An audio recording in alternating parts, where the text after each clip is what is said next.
Mr. Welday, first of all, the first time I ever heard your name was with a very pretty lady who was low, large, and pregnant at the time. No offense to the women in the room, but my understanding is you had your baby. We did. So congratulations, Thank you. and I hope everything went well. Just about a month old now. Mom and baby are doing well, I'm assuming. They're doing great, thanks. Congratulations. Thank you. And I've heard you talk a lot tonight about personal integrity, and I received one of your brochures in the mail. Right. A rocky road.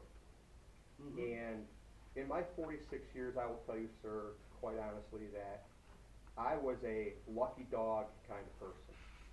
You know what a lucky dog is? Lucky dog, lucky dog, lucky dog. As long as everything was going good, I was a lucky dog. Right. There was food in the corner, water in the bowl, life was good, for those of us who can remember the old commercial. Right. Well, the food got moved, the water's not so great anymore, the bowl's dirty, the cat's, we don't even know what he's done in it. And I'm not a lucky dog anymore. I actually take what people send me and I vet it. And I've looked at your brochure. Sure. And I've read the articles that you claim. Right. And I find it interesting that whoever writes these for you twists words when they say that your opponent, for example, Yes.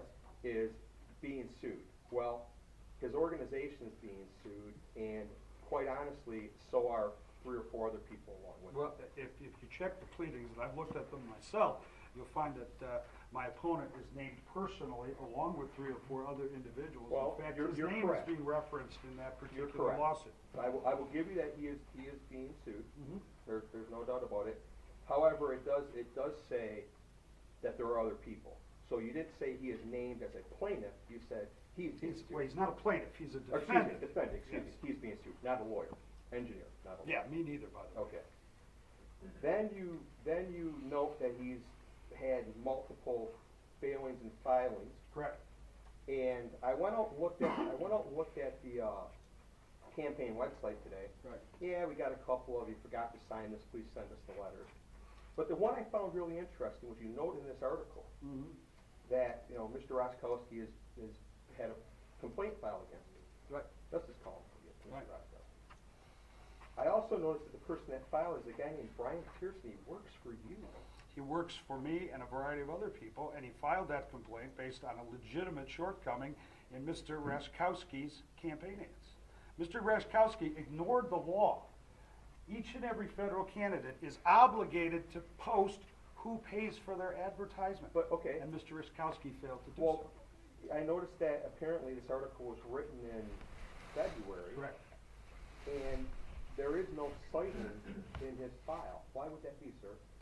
And Mr. Raskowski's And file? Mr. Raskowski's Because the campaign Federal file. Elections Commission has not issued a report on that particular complaint. But you said they did.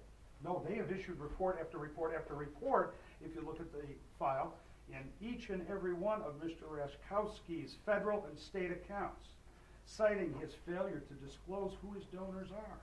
That's Citing interesting. his- That's interesting because I Sure. see in here where you actually cite a particular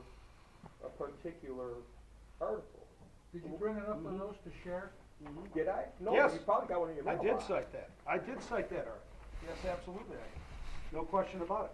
And take a look at it, because the facts in the article, notwithstanding who submits the complaint, are still there. Listen to the ads, and you'll find that that's in fact the case.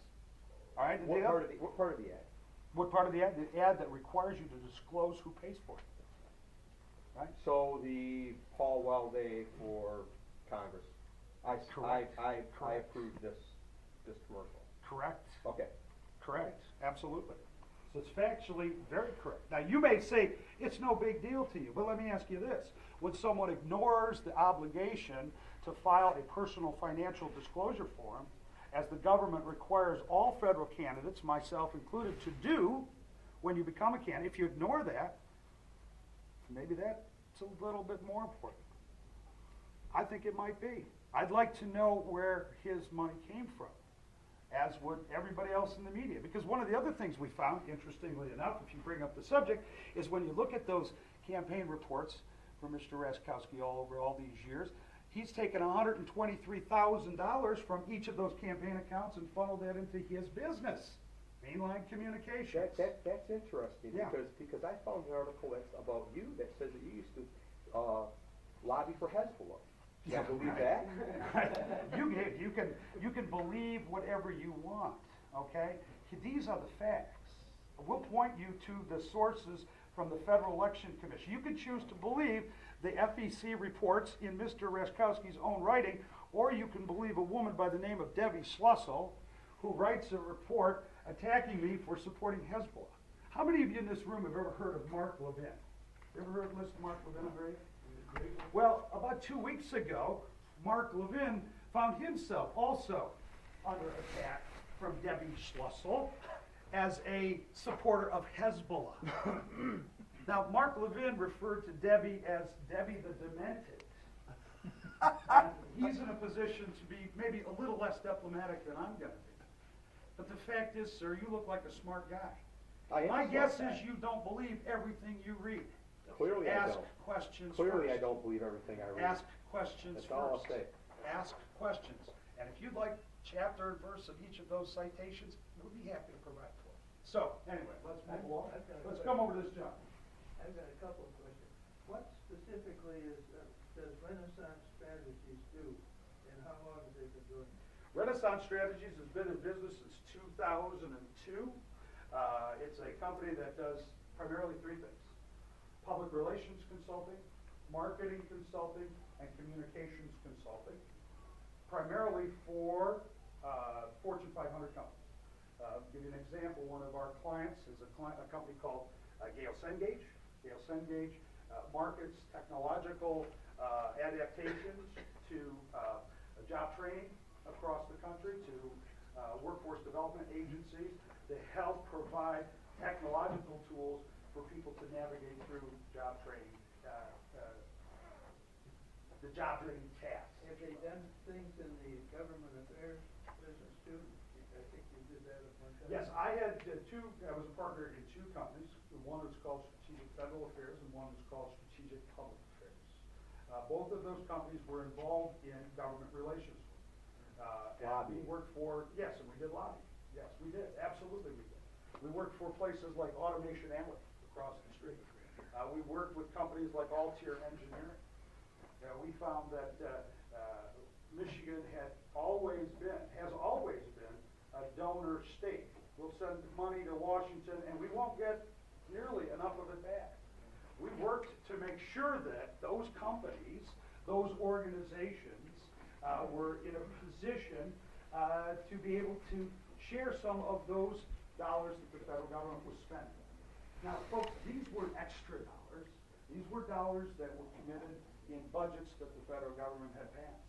And we could have, and Michigan for a long time has sat back and has not fought for our own interests in Washington, D.C. And we were fortunate enough, I was fortunate enough, because I do know how the process works, that places like Automation Alley and others said, can you help us figure this out? And so that's what those companies did. Now, I felt in 2002 that I wanted to focus on my Renaissance Strategies business, and I sold my two government relations businesses to my partners in May of 2008. One other important thing Yes. is